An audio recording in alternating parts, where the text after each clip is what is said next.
Сәлем достар, менің каналыма қош келіпсіздер. Бүгін сіздермен бірге қарақұмықтан котлеттер жасайтын боламыз. 1 стакан қарақұмығымызды жуып, үстіне 1 стакан қайнақ су құйып, тұз салып, сұйық май құйып, баяу отқа 15 минутқа қалдырамыз. Піскен қарақұмығымызды, піскен картошка, пияз, сарымсақты ет тартқыштан өткізіп аламыз.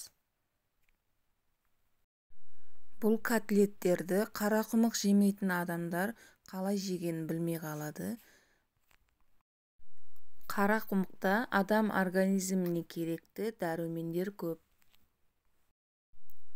Достар, менің каналыма тіркелмеген болсаңыздар, каналыма тіркеліп, лайк басып, комментария бөлімінде өз пікірлеріңізді қалдырып кетіңіздер.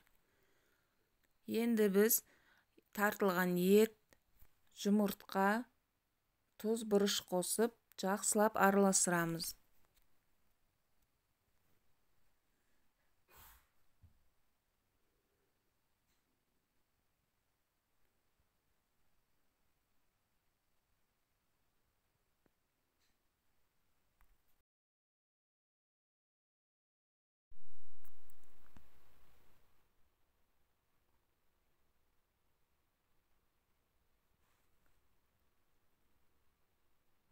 Котлеттерімізді қызып тұрған майда екі жағы қызарғанша қуырып аламыз.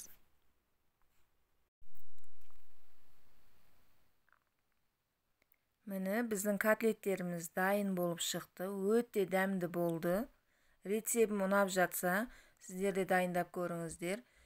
Видеоның соңына дейін менімен бірге болғандарыңыз үшін рахмет.